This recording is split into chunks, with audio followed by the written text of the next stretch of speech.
नमस्कार शेतकरी बंधूंनो, महाराष्ट्रामध्ये संपूर्ण जिल्ह्यामध्ये बऱ्यापैकी वळवाचा पाऊस पडून गेला आहे.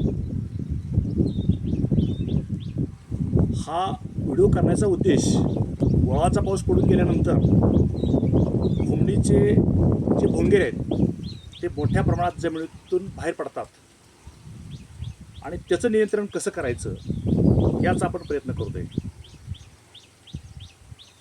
याच्यामध्ये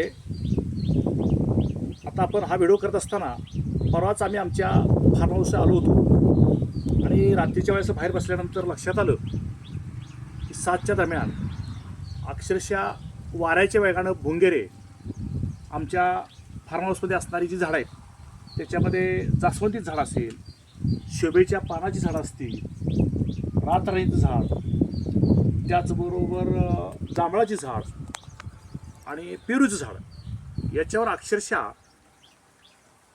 वाऱ्याच्या वेगानं हे किडे आले आणि खात्री केल्यानंतर लक्षात आलं की हुमणीचे हे भोंगेरे आहेत. कृषी विद्यापीठाच्या संशोधनातून यापूर्वीच्या वाचनानंतर लक्षात असं आलं होतं की हुमणीचे भोंगेरे हे बाबळीच्या झाडावरती येतात, त्याचबरोबर लिंबाच्या झाडावरती येतात, बोरी झाडावरती येतात.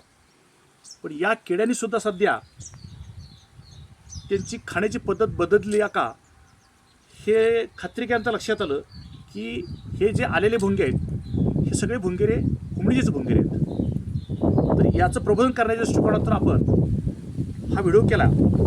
याच्यामध्ये आमच्या गावचे एक अनुभवी पत्रकार धनंजय राजवंश, त्याचबरोबर एक कांगारू उद्योग संकुलाचे सध्याचे अध्यक्ष जयराव सावंत, त्याचबरोबर यशवंतराव मोहिते कृष्णा सहकारी साखर कारखान्याच्या माध्यमातून जे कृषी महाविद्यालय, या महाविद्यालयाच्या कृषी कार्यानुभूच्या विद्यार्थिनी आमच्याच गावात असल्यामुळं हा एक प्रात्यक्षिक डेमो घ्यावं म्हणून आम्ही याचं नियोजन केलं.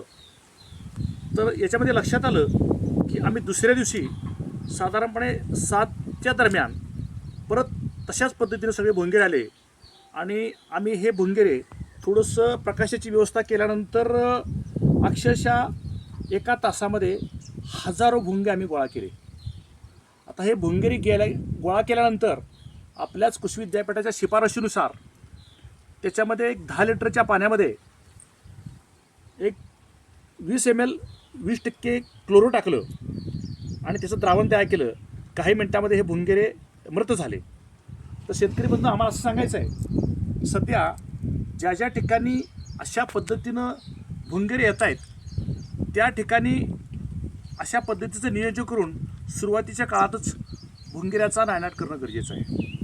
का तर भोंगेरे ज्यावेळेला झाडावरती येतात त्यावेळेला तिथं आल्यानंतर नर आणि मादीचं मिलन होतं आणि नर आणि मादीचं मिलन झाल्यानंतर 2 ते 3 दिवसामध्ये मादी जवळ असणाऱ्या शेतामध्ये अंडी घालते. अंडी घातल्यानंतर 2 ते 3 दिवसामध्ये त्याच्यातून आळी बाहेर पडते. सुरुवातीच्या काळामध्ये जमिनीत असणारा सेंद्रिय खत, कुजलेला पाला याच्यावरती ती आपली गुजराण करते. मात्र ती आळी मोठी झाल्यानंतर तिची एवढी भूक वाढते की त्या असणारी जी पिकं आहेत त्याच्यात ऊस असेल, भुईमुग असेल, ज्वारी असेल आणि कोणत्याही पिकाच्या मुळावर हल्ला करते आणि पिकाचं अतोनात नुकसान होतं. म्हणजे आपल्या शास्त्राच्या नुसार ज्यावेळेला बघितलं त्यावेळेला 30% ते जो 80% इतकं नुकसान ह्या किडी करतात. म्हणून सुरुवातीच्या काळातच आपण अशा पद्धतीनं आलेले भोंगेरे गोळा करून नष्ट करणं गरजेचं आहे. मात्र याच्यानंतर मात्र ज्यावेळेला आळी तयार होते त्यावेळेला कृषी विद्यापीठानं शिफारस केलेलं जे जैविक औषध आहे त्याच्यामध्ये मेटारायझिम आहे, याचा वापर आपण करणं गरजेचं आहे.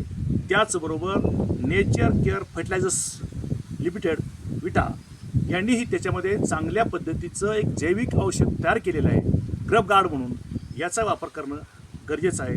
मात्र सुरुवातीच्या काळामध्ये हे जर भोंगे आपण पकडले तर पुढच्या काळामध्ये जो होणारा खर्च आहे त्याच्यामध्ये जैविक औषध असतील, रासायनिक औषध असतील, याच्यावरती होणारा खर्च हा कमी होईल.